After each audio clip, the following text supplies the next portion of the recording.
Hola y gracias por acompañarnos de nuevo en una edición más de Hablemos de Ciencia con Fefo.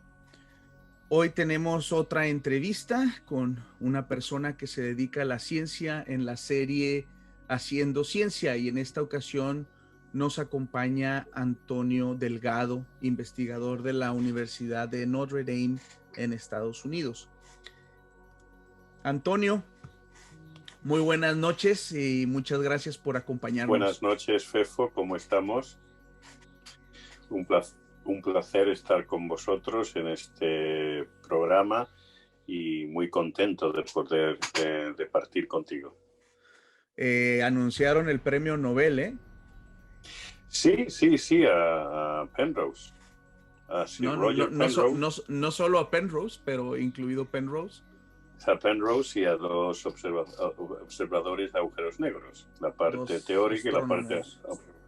astrónomos que descubrieron el agujero negro que está en el centro de la Vía Láctea y que asumimos que existe en el centro de todas las galaxias que existen en el universo. ¿Y qué te pareció el premio? ¿Qué opinión tienes?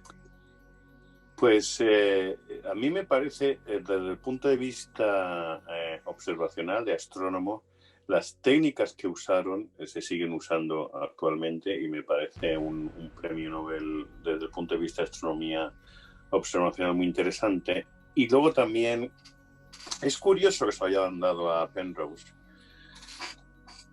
cuando mí, me, Hawking está muerto. a mí la verdad me sacó un poco de onda porque, bueno, por un lado, lo que acabas de mencionar de Hawking, y aparte como que creo yo que hubiera estado, o sea, relatividad general ya ha tenido premios. Yo creo que la parte observacional se debió haber llevado todo, la parte Sí, observacional experimental. la parte de Penrose. Aparte de que Penrose ya está loco, ¿no? Pero bueno, eso no tiene culpa él. Eso es otra. Penrose ha tenido contribuciones fundamentales a cómo entendemos la relatividad general de una manera moderna. Pero es curioso que no quiero pensar más, pero que haya ocurrido cuando precisamente Hawking ha fallecido. Es un poco, si fuéramos conspiranoicos, podríamos dedicarnos esta hora Pero, a pero intentar explicar. no es que seamos conspiranoicos, somos más bien chismosos, ¿no? Y mucho, y más los latinos y los científicos. Bueno, quería preguntarte eso así rápido nada más, pero ahora estas entrevistas, Antonio, son una serie que hemos estado llevando a cabo desde hace algunos meses, en donde invitamos a científicas y científicos a platicar un poco de su vida y dar a conocer a la sociedad en general, porque esto está abierto para muchas personas que no están relacionadas necesariamente con la ciencia, darles a conocer un poquito sobre las vidas de estas personas. Entonces, podemos seguir hablando de lo de Penrose más al rato. Por lo pronto quiero ya comenzar la entrevista de Antonio Delgado, y quiero empezarla de la misma manera que he empezado las demás, que es tratar de irnos a la infancia de Antonio y que nos platique cómo era su vida, su ambiente, su entorno, lo que nos quiera compartir de cuando era niño, es decir, de antes de los 12 años. Bueno, pues como muchos de vosotros habréis podido entender, no soy sudamericano, ¿verdad que no, Fefo? Soy español y Afortunadamente, yo sí. afortunadamente o desafortunadamente, yo soy español, yo crecí en Madrid, en la capital, soy de familia relativamente acomodada, mi padre es médico y mi madre trabajaba en una empresa de seguros como directiva, con lo cual yo tuve una infancia bastante acomodada y vivía en lo que podemos decir en un suburbio de Madrid en la zona norte. en lo que yo en España se llama pijo y en México se llama fresa, o se llamaba fresa igual hace 20 años y ahora pues tiene nombres que ni tú ni yo conocemos. Y mi vida pues transcurría en una urbanización cerrada con un jardín, es decir, algo bastante acomodado, muy poco parecido a lo que se encuentra la mayoría de las personas. Yo tengo que reconocer que he sido muy afortunado toda mi vida. Platícanos de tu educación.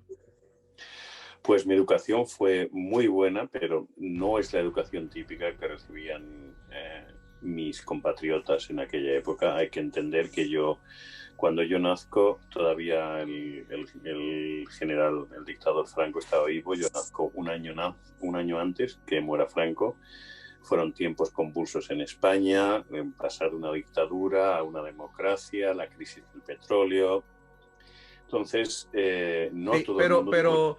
pero todo eso lo sabes cuando tienes 14, 15 años.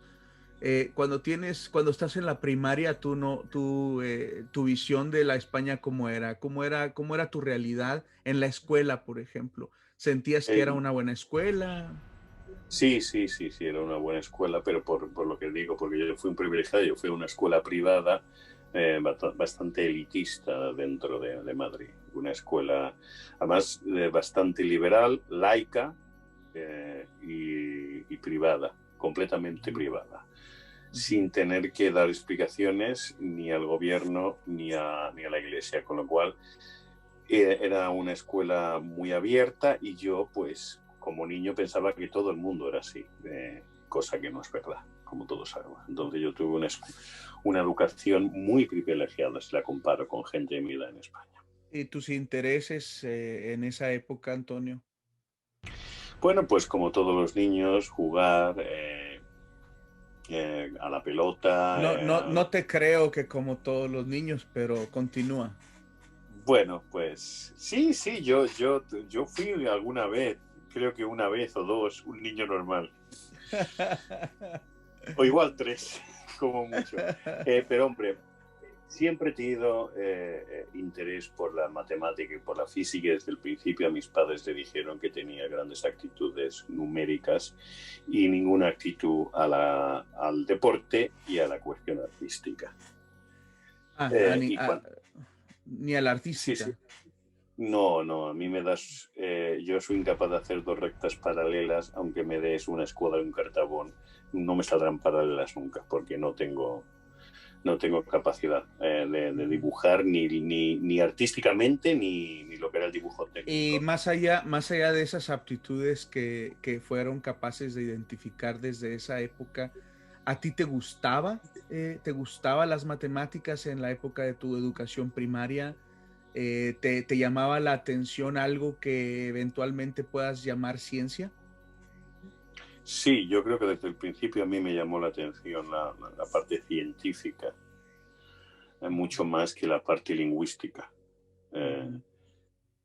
y además, como te digo, yo veo un colegio bastante con muchos recursos y desde el principio te intentaban introducir a algún tipo de práctica de laboratorio, con lo cual desde el principio a mí me llamó la atención cómo describir la naturaleza. Y luego, desde que empecé a tener clases de física, que sería el equivalente a séptimo grado en Estados Unidos, que no sé a qué se equivale Se le conoce como preparatoria, pero antes de que te vayas a la preparatoria, perdona que te interrumpa, me gustaría que nos compartieras alguna anécdota de tu primaria relacionada con la escuela quizás, no importa, con lo que tú quieras. Pues anécdota que yo tuviera en la primaria, que rompía gafas cada 2 o 3 meses. Ok. Las gafas me duraban, yo tengo gafas desde que tengo 3 años. Ujú. Entonces tenía una capacidad para romper las gafas, ya fuera intentando jugar al fútbol o a esconderte o yo era muy nervioso, bueno, era muy nervioso, como bien me conoces, soy bastante nervioso y eso implicaba que no tenía cuidado con nada y tampoco con las gafas. Así que cada curso académico, si no estrenaba 3 gafas, estrenaba 4. Entonces debiste haber sido codiciado en los equipos de fútbol infantil de tu escuela. Codiciado en los equipos para ponerlo en el equipo contrario, ¿te Muy bien, refieres? muy bien. Bien, y entonces la física dices que aparece en el séptimo grado, Sí, eso perdón, es. acá le Eso llamamos pues, secundaria a eso. sí, tenía yo 12 años. Ujú. Sí, coincide con el séptimo grado también en Estados Unidos. Ahora no sé cómo se llama en España porque ha cambiado, pero sí, con 12 años es la primera vez que se me introduce a la física Ujú. y desde ese momento pues yo entendí que era lo que me gustaba y en cuanto ya empecé lo que sería el primer año ya de los estudios antes de la universidad, que son con 14 años, ya el profesor de física en aquel momento desde el principio me dijo que yo tenía clara actitud para hacer física, en contra de lo que quería mi padre, porque mi padre quería que fuera ingeniero, debido a que el ingeniero gana más dinero que el físico. Justo eso, relacionado con eso, te quería preguntar si en esa etapa de tu vida, cuando algún profesor de la preparatoria, que le llamamos nosotros, te decía que tú tenías estas aptitudes y que en realidad podrías considerar a la física. En esa época, ¿para ti era claro que la física como carrera existía? ¿Conocías a científicos? ¿Sabías que era algo que estaba disponible para ti? Sí, porque en la época en la que yo hice octavo grado es cuando apareció o la traducción al castellano de Breve Historia del Tiempo. Y antes había leído Cosmos, que es un libro de Carl Sagan. Entonces ya había leído Cosmos y luego había leído Breve Historia en Tiempo de Hawking, precisamente. Y sí, yo ya tenía conciencia de que había una cosa que era un físico. Pero en mi casa, ya que tanto mi padre como mi madre son titulados universitarios, mi padre siempre, aunque él es médico, siempre él sabía que existía la carrera de física, de química, de Ujú, ujú. matemáticas. Entonces, yo creo que yo siempre fui consciente de que existía una cosa como Ujú. la carrera de física o de química Ok, o de Antonio, biología. excelente. Y entonces en esa época ya joven, ya creo yo que desarrollando un criterio ya muy personal, ya nos dijiste que, bueno, digamos, una tendencia natural de tus habilidades hacia las áreas físico-matemáticas, pero conociendo un poquito de tu historia, también sé que te gusta la literatura, sé que te gusta leer. ¿Eso cuándo se te vino desarrollando? ¿Fue todo el tiempo desde joven o ya más grande? No, a mí siempre sí es cierto que a mí casi todas las materias que tenía en el colegio se me daban todas bien. Todas se me daban bien. Quitando las que son manuales, como la plástica o el dibujo o el deporte, obviamente, pero todas las que eran de estudiar, todas siempre me han gustado. Pero aunque si me diera bien la lengua, el latín o la filosofía, yo tenía claro que a lo que me quería dedicar profesionalmente es a la física. Ok. Mencionaste Cosmos y mencionaste el libro de Hawking de La breve historia del tiempo.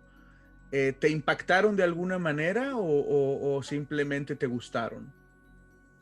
Cosmos sí me impactó. Lo que pasa es que Cosmos, para los que nos están escuchando, no es un libro solo de física, es un libro que habla de muchísimos aspectos del universo, no solo desde el punto de vista de lo más grande, pero también explica la evolución del ser humano. Pero es un libro bastante interesante.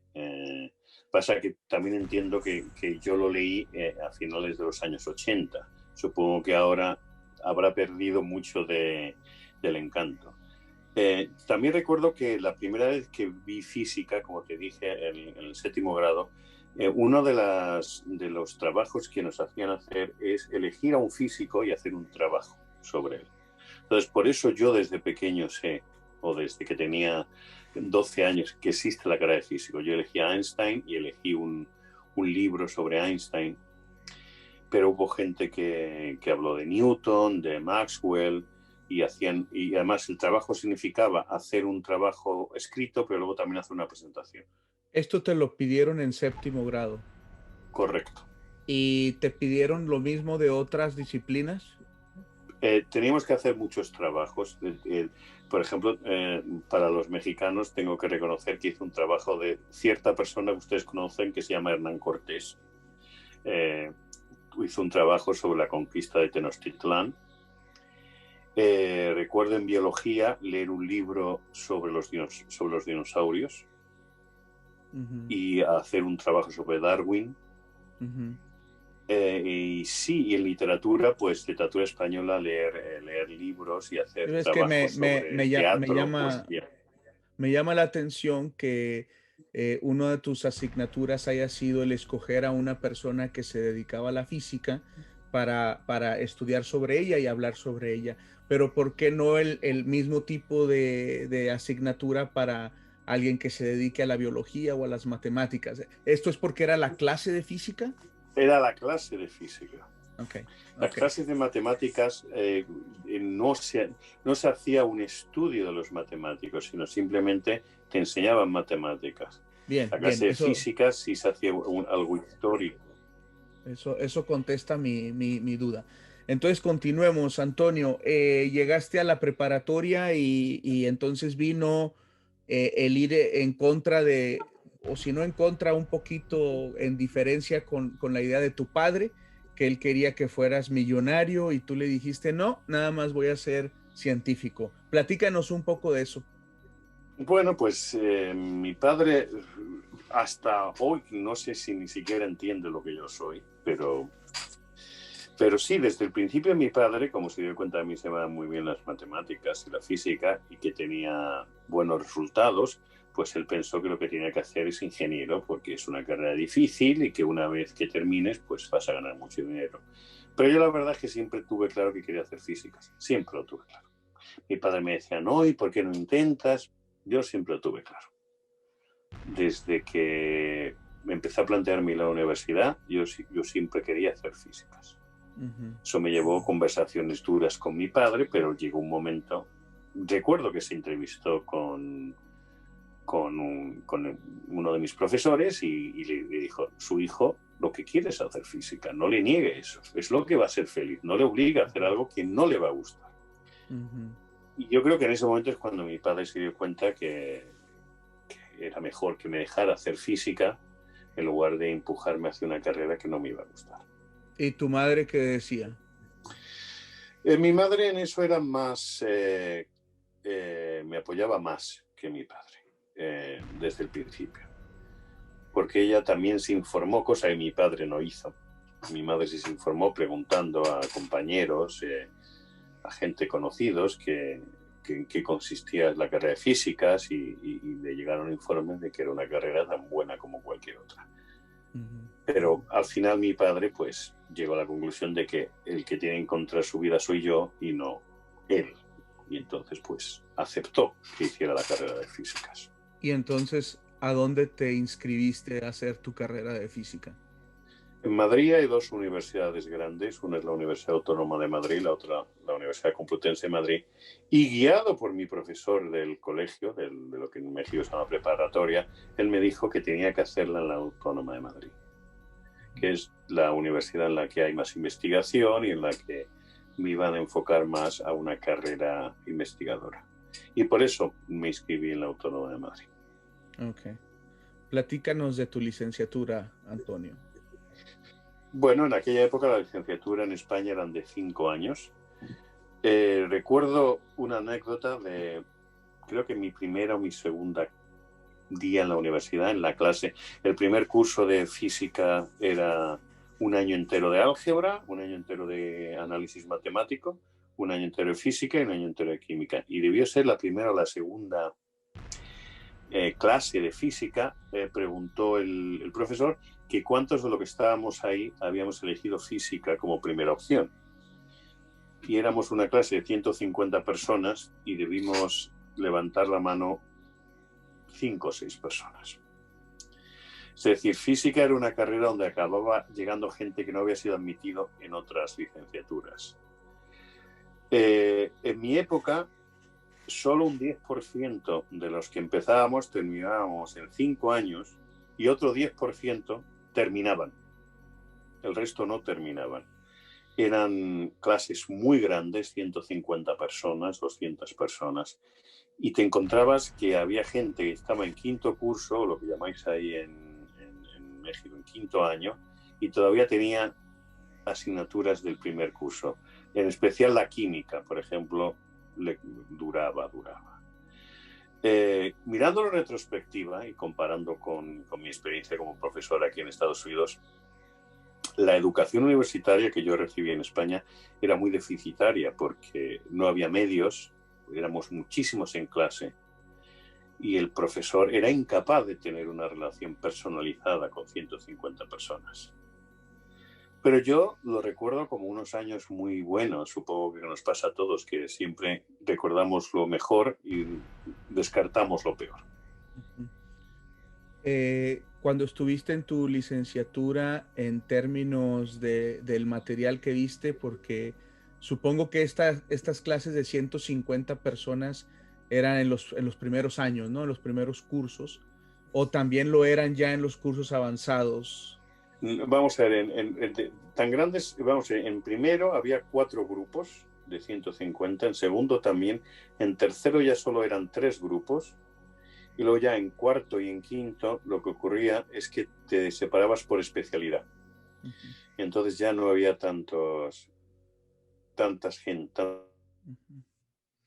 ¿Algún profesor o profesora que recuerdes particularmente por buenas o malas razones? Muchas, pero como esto va a ser grabado, porque algunos no seas cobarde, no seas cobarde, no importa. Que recuerde, vamos a ver, que recuerde, tuve profesores, mira, por ejemplo, el profesor que me dio, y no me acuerdo del nombre, el profesor que me dio el primer semestre de análisis matemáticos era muy bueno. Y era un matemático que no le conozco. Los que tú conocerías, los que son físicos de partículas, a mí me dio una persona que ya falleció, Paco Indurain, como pedagogo era malísimo, un pedagogo malísimo. Él te dio clases en la licenciatura. En la licenciatura, Paco Indurain era muy malo dando clases y además uh-huh. no trataba bien a los estudiantes, por ejemplo. Uh-huh. Enrique Álvarez ya me dio en quinto,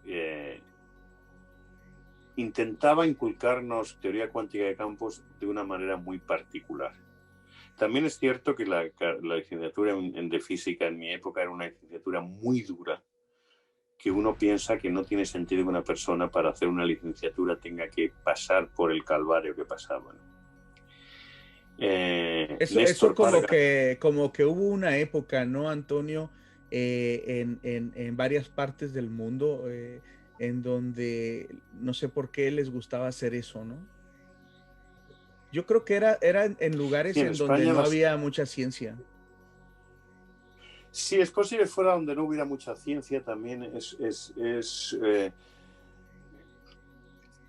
una educación donde te obligaban a estudiar muchísimas cosas, donde yo recuerdo exámenes donde aprobaba la gente un 15% de la clase.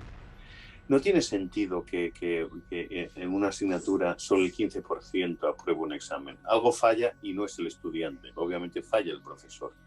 Es una educación muy mala porque si tú estás intentando aprender con otras 150 personas, eso va a ser muy difícil. Y además clases muy duras, temarios imposibles, y además todo muy teórico, con mucha carga matemática. Pero sin embargo mis laboratorios eran realmente horribles, casi nada funcionaba y las prácticas de laboratorio no te enseñaban nada. Y Y probablemente lo que, en las clases teóricas tampoco, en el sentido de que también se ve como consecuencia luego lo que se logra, ¿no? O sea, hay como, había sí, como una... lo has dicho tú, en España la ciencia es poca. Y luego también el que es un científico brillante desprecia la parte educadora. El profesor que es brillante como científico, a la clase, a la docencia, lo considera como un mal menor que tiene que hacer, pero no lo considera parte En de España. su labor como científico. En España. Okay. ¿Eso En sigue España. siendo Por lo verdad menos, hoy?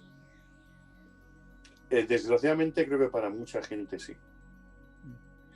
Pero para mucha gente el dar clase es parte del peaje que tienes que asumir por ser científico.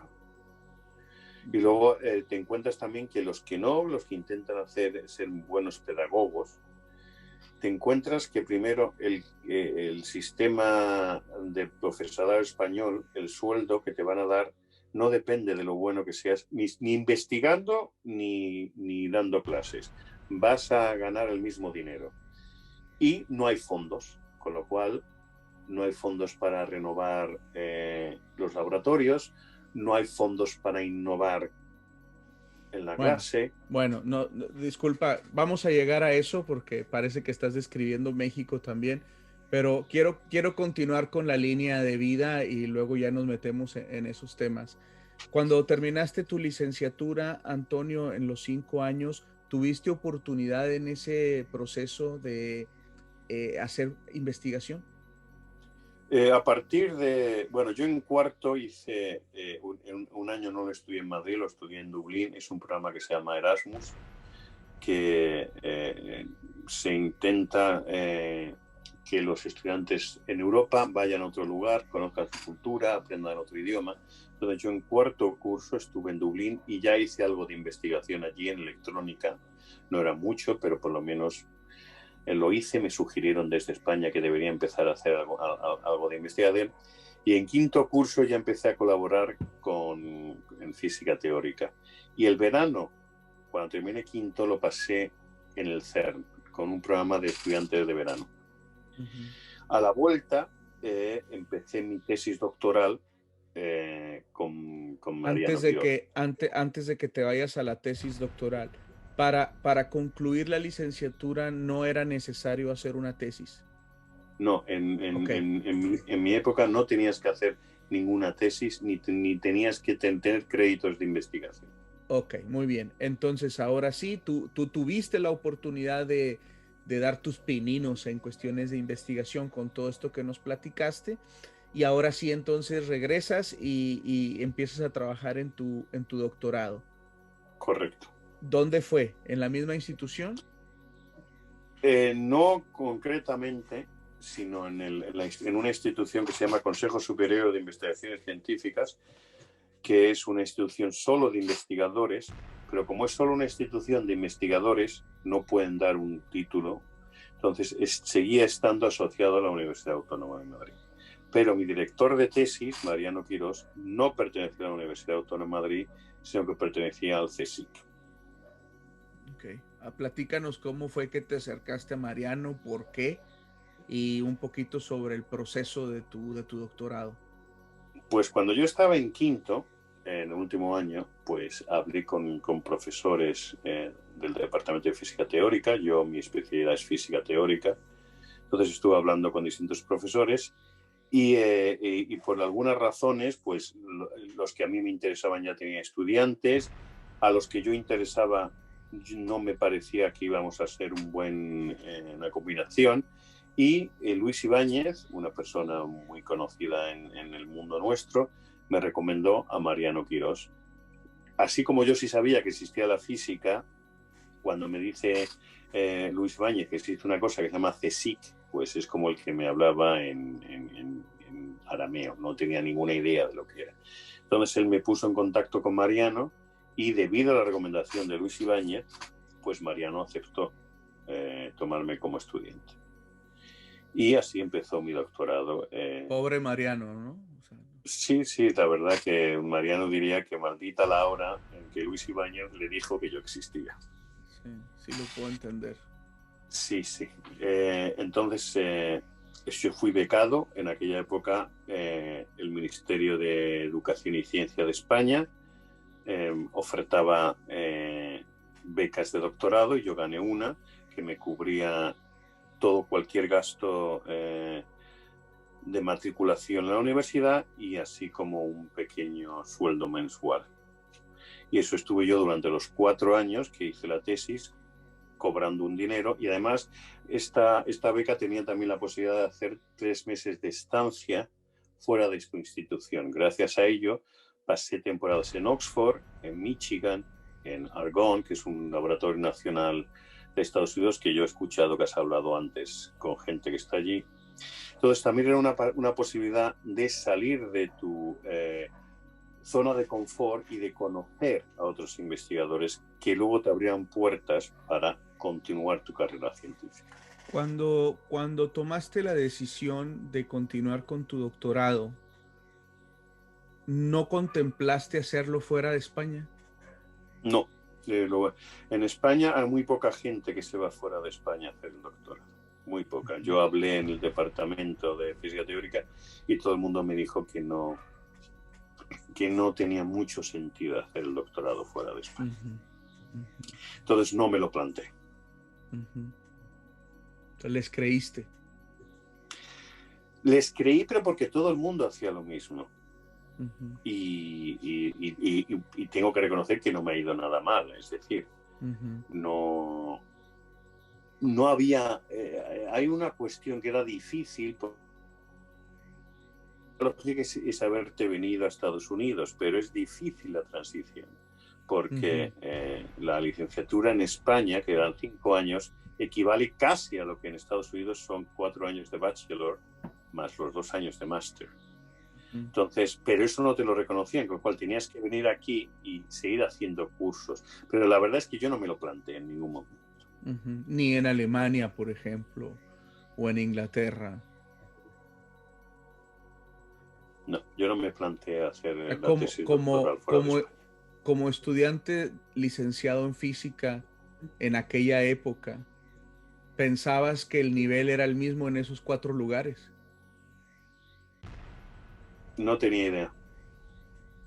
Okay. No tenía idea. Yo continué lo que hacíamos todos en mi época.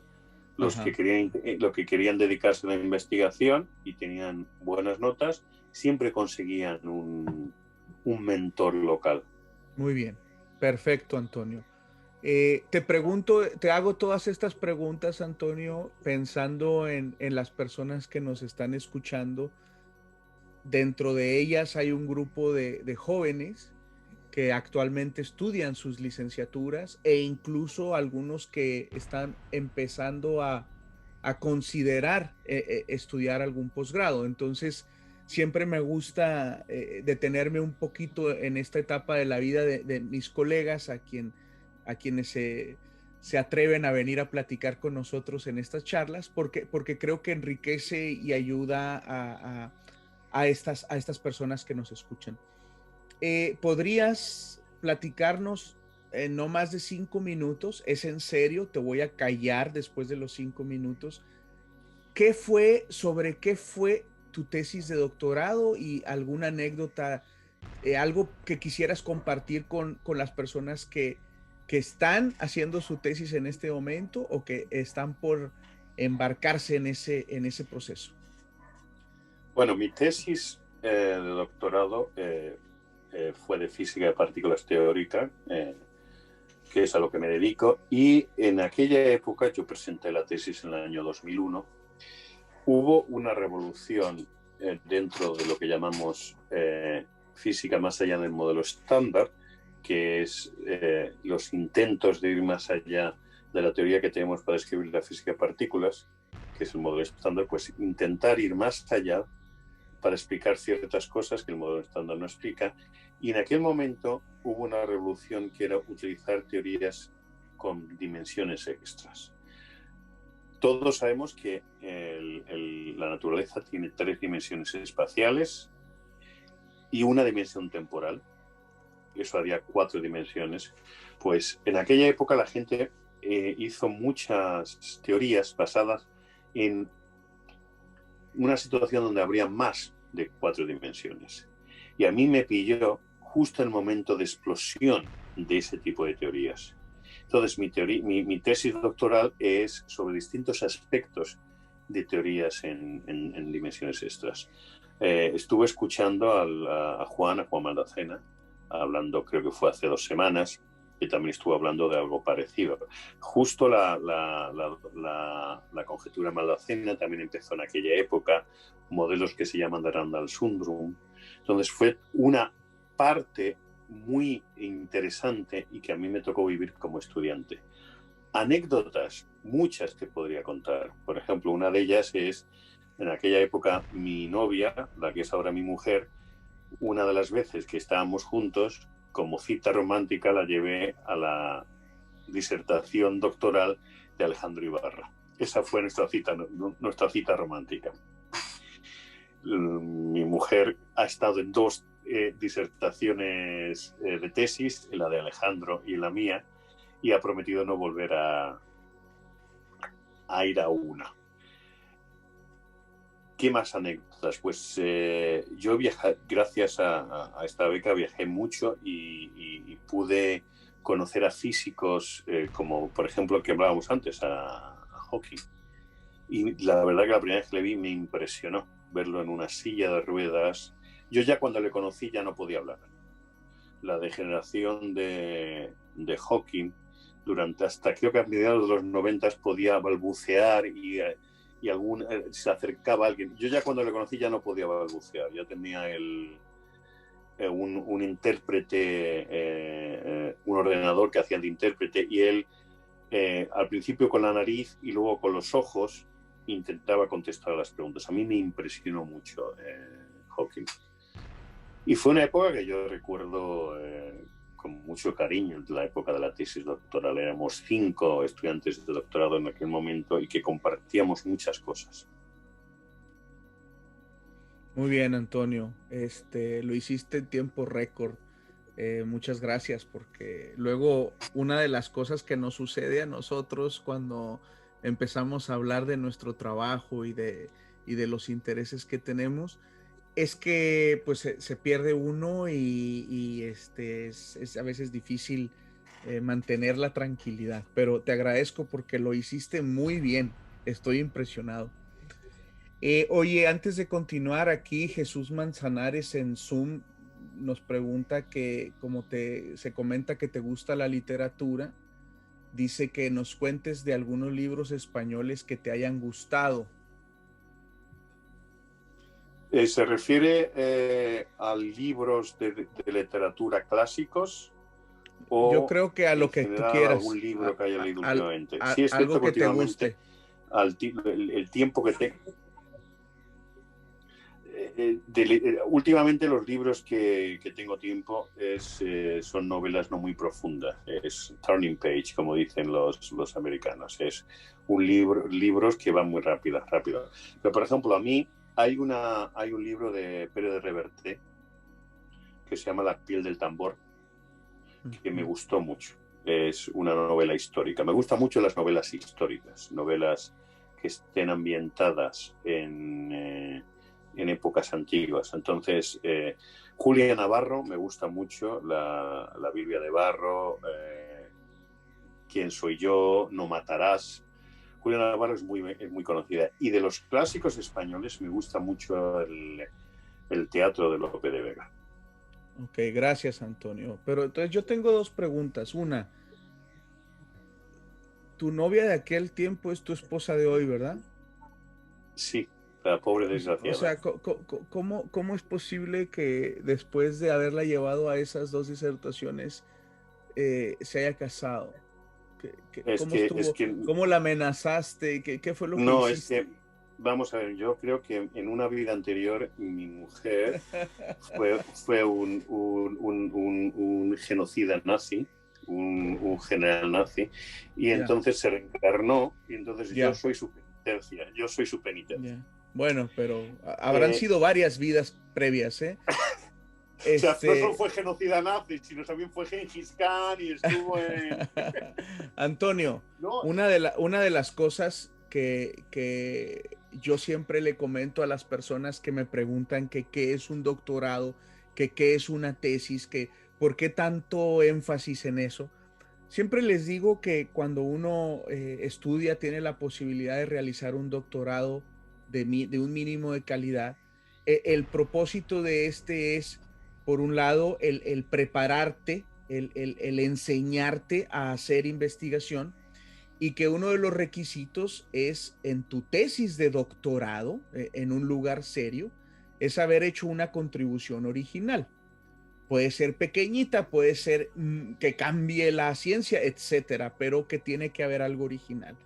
Entonces, en un minuto, me gustaría que resumieras tú cuál crees que es tu contribución que hiciste en tu tesis de doctorado. pues la contribución que hicimos, no solo soy yo, es el director de tesis, es ciertos modelos donde se usa una dimensión extra para romper supersimetría. Supersimetría es una simetría que se introdujo para completar la teoría de cuerdas. En realidad es necesaria para que la teoría de cuerdas sea consistente. Y luego se descubrió que supersimetría tiene propiedades muy interesantes, y una de ellas es que en teorías supersimétricas, por ejemplo, puedes tener una partícula de materia oscura, etc. Bueno, pues en mi tesis, uno de los artículos originales era usar estas teorías de dimensiones extra como una manera de romper supersimetría. Y eso fue, puedo decir yo, que fue la contribución original que yo pude realizar en mi tesis doctoral. Excelente, Antonio. Muchas gracias. En Facebook, Lorenzo Díaz dice, saludos, Antonio. Una cosa curiosa, cuando conocí a Antonio en alguna conferencia SUSI, es una conferencia famosa que se lleva año con año en diferentes partes del mundo, ahora veo que era antes de que presentara su tesis y yo pensé que ya era profesor. Gracias, Lorenzo, por la anécdota y el comentario, pues ahí lo tienes. Hay varias preguntas en el Zoom que te voy a hacer porque vamos hacia allá en la conversación. Entonces a Eduardo y a Jaime les agradezco sus preguntas y en unos minutitos vamos a llegar a esos temas y las podremos contestar. Eh, Después de tu doctorado, haces varios postdocs, Antonio, que son estos trabajos temporales que en la ciencia tenemos que hacer para ir agarrando más experiencia y hacernos, pues, tener más posibilidades de poder competir por una posición permanente en algún lugar. Así brevemente, platícanos dónde hiciste postdocs y cómo llegaste a el lugar en donde obtuviste una plaza permanente. Bueno, pues cuando en octubre, antes de terminar, o sea, en física de partículas, el ciclo de solicitar posiciones postdoctorales es siempre octubre del año anterior que quieres un trabajo. Entonces yo entre octubre y noviembre, en aquella época no se hacía por correo electrónico, en aquella época se hacía por correo ordinario, normal y corriente, y además no había una capacidad de saber qué universidades tenían posiciones. Entonces yo creo que mandé 120 cartas a 120 instituciones sin saber si había posibilidad de que tuvieran postdoc o no. Había una lista de universidades que iba pasando de estudiante a estudiante y mandé. Y recibí ofertas de varios sitios. Y al final me decidí por la oferta que me hicieron desde Johns Hopkins University en Baltimore. Y así fue como yo tenía que haber viajado, esta es otra anécdota, de España a Estados Unidos el 13 de septiembre de 2001.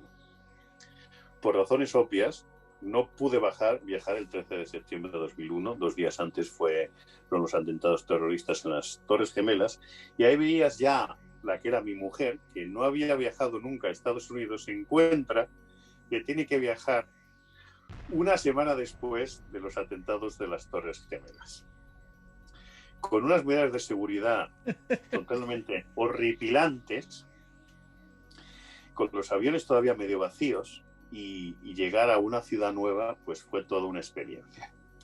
Tuve 3 años en Baltimore, y los 3 años solicité de misma manera a varios sitios, y al final decidí ir al CERN, al Laboratorio Europeo de Física de Partículas, donde estuve otros 3 años, y a mitad de este postdoc en el CERN empecé a buscar trabajo en Estados Unidos y en Gran Bretaña, en Europa. Tuve entrevistas en Gran Bretaña, en Francia, en España, en varios sitios en Estados Unidos, y al final recibí una oferta en firme de la Universidad de Notre Dame, o Notre Dame, como dijiste tú, y desde el año 2007 estoy aquí. Muy bien, Antonio, muy bien. Una de las preguntas que hacían en Zoom, Eduardo Peinado, era de que cómo llegaste o decidiste ir a USA, entre otras cosas. Entonces, a mí sí me gustaría que platicaras, ya que tuviste varias ofertas, ¿por qué decidiste ir a la universidad en la que estás actualmente? Tuve que decidir en aquel momento entre una oferta que tenía para trabajar en Marsella, en Francia, y otra aquí en Notre Dame. Y la razón fundamental fue económica. La oferta que me hicieron desde aquí era muchísimo mejor que lo que me ofrecían en Marsella. Y luego también, cuando visité la universidad, me di cuenta que los medios y la capacidad que yo tendría aquí de desarrollar mi investigación iba a ser muy superior a la que podría tener en Marsella. Tengo que reconocer que yo he tenido mucha suerte, que yo siempre que he tenido que decidir dónde irme, me he encontrado el apoyo de mi mujer, que no siempre es así. Nunca he tenido que rechazar un sitio porque mi mujer no quisiera o porque mi mujer no se adaptara al sitio donde estuviéramos. En eso tengo que reconocer que he tenido mucha suerte. Entonces, la razón que decidí Estados Unidos fue por los medios. No solo, tengo que explicar que no es solo el dinero que te pagan, sino los medios que tienen Estados Unidos para atraer científicos. En la misma pregunta de Eduardo, y también Jaime Hernández, otro colega nuestro, dice Eduardo de que cómo ves a la ciencia, en particular a la física en España, y aprovechando que no te podemos sacar de acá de México, ¿cómo la ves en México?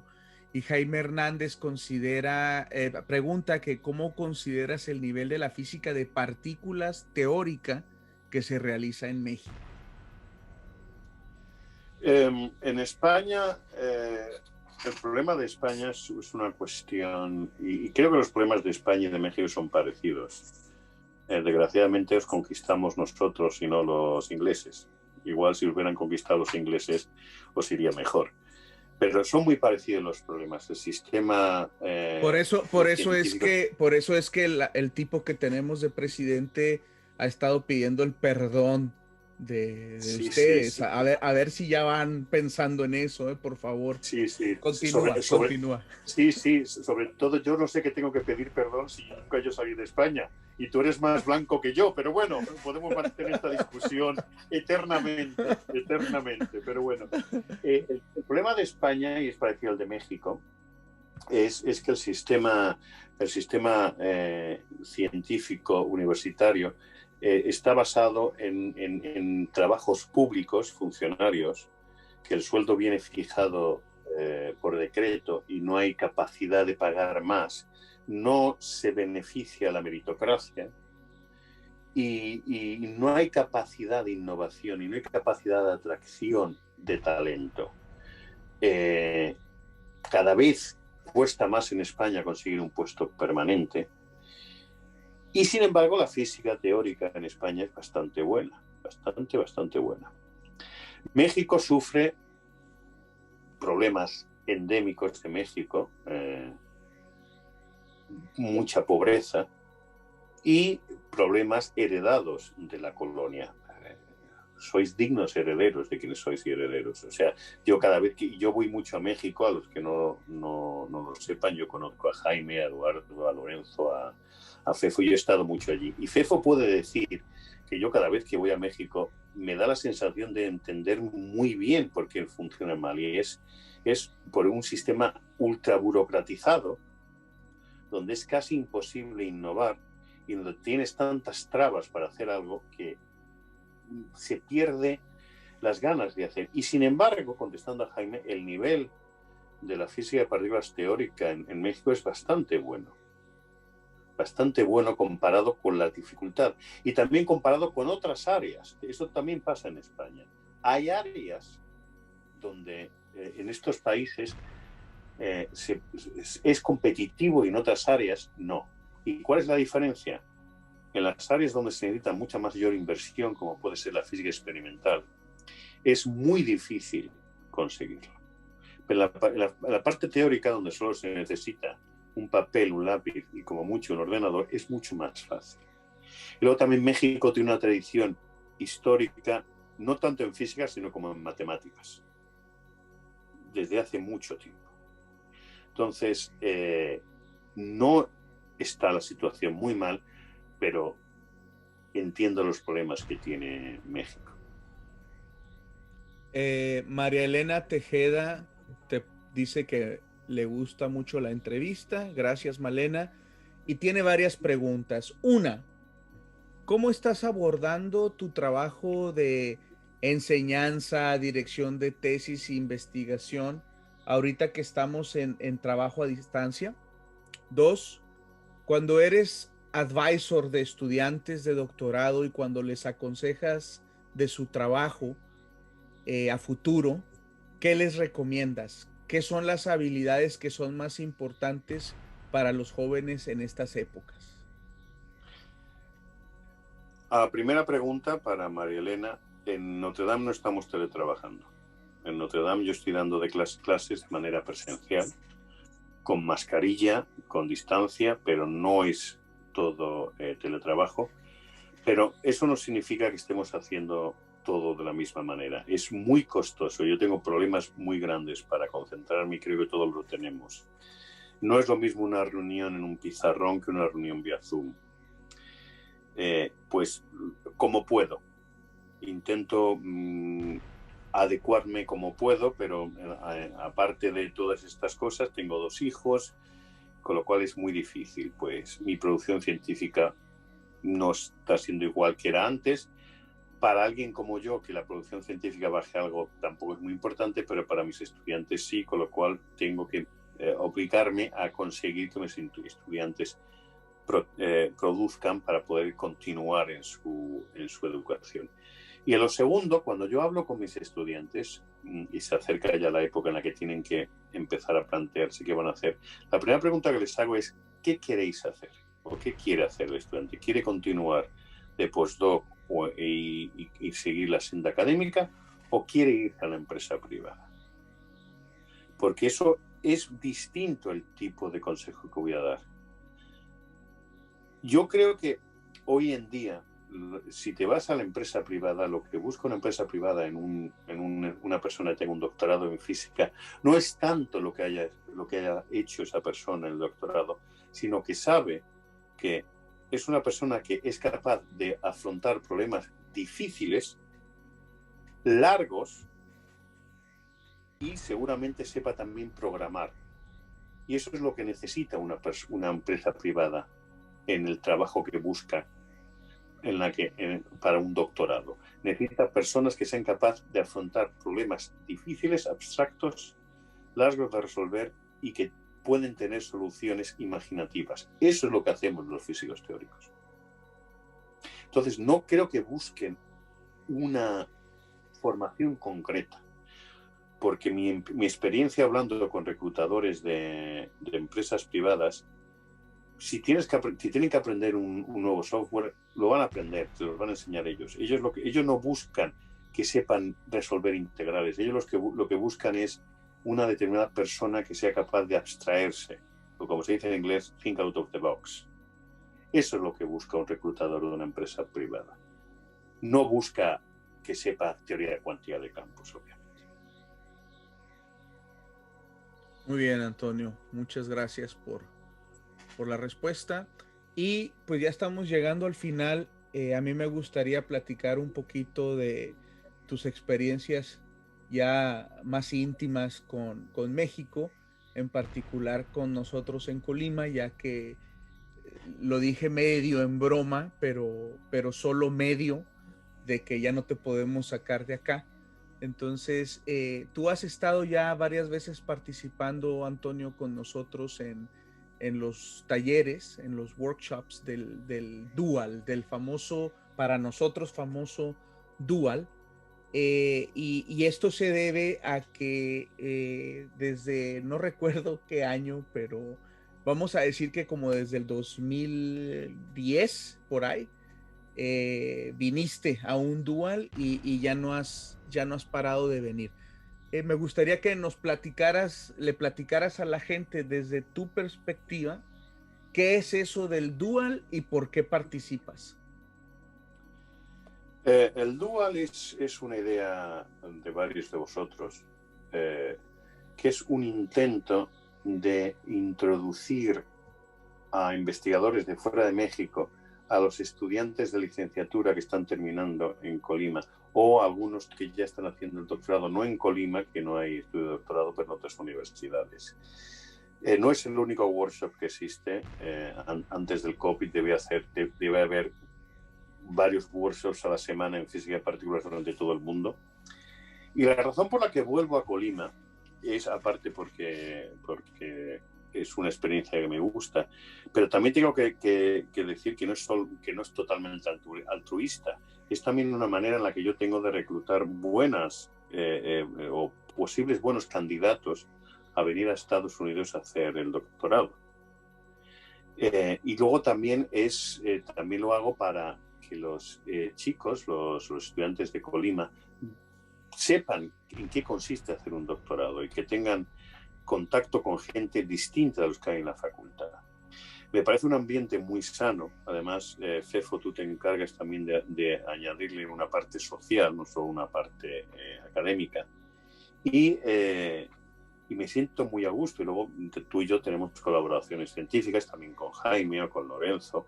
Y es un ambiente muy bueno. Y luego también otra parte que también tenemos en común tú y yo es la parte de outreach, la parte de acercar la física de partículas a preparatorias. Notre Dame tiene un programa que se llama QuarNet, que lo hacemos en escuelas locales, pero allí en Colima tú tienes el Instituto Heisenberg, que también lo hace lo mismo. Entonces también tenemos esa conexión de intentar atraer a los estudiantes de preparatoria a la física de partículas antes de que empiecen en la universidad. Y finalmente, también desde el punto de vista institucional, tanto la Universidad de Notre Dame como la Universidad de Colima también tienen lazos. Y entonces, debido a todo esto, pues no me sacáis de Colima nunca. Has tenido que convencer a los chinos que sacaran un virus para evitar que yo vuelva a ir este enero a verte. Sí, así es. Has dado con la nueva teoría. Bueno, ya para finalizar, Antonio, te quiero agradecer tu tiempo y tus comentarios. Quiero agradecer a todas las personas que nos siguieron y que mandaron también sus preguntas, sus comentarios. Quiero decirles que esta entrevista será publicada en YouTube, como mencioné al inicio del programa, pero también se queda publicada de manera permanente en la página de Facebook de El Ruido Cuántico de la Radio. Y esto lo comento por si quisieran en un futuro hacer más preguntas o comentarios. Antonio también es un asiduo divulgador y promotor de la ciencia y de otras cosas, que por cierto no hablamos de tus intereses meteorológicos. Seguramente si ustedes hacen más preguntas o comentarios en el video, podremos nosotros añadir también nuestras partes. Entonces, agradezco. Guillermina Chávez dice: abrazos, querido Gachupín. Y Moisés Solís. Me saluda usted a la Malinche. De tu parte. Moisés Solís dice que le encantó tu énfasis en la palabra intento. Bueno, pues ahí tienes, Antonio. Y pues no me queda más que agradecer a todos. Antonio, muchas gracias. Muchas Saludos gracias. A todos los amigos y amigas y obviamente a tu familia. Y las bestias te mandan saludos. Gracias, igualmente. Y pues les esperamos en este espacio en la próxima. Muy buenas noches. Muchas gracias y buenas noches.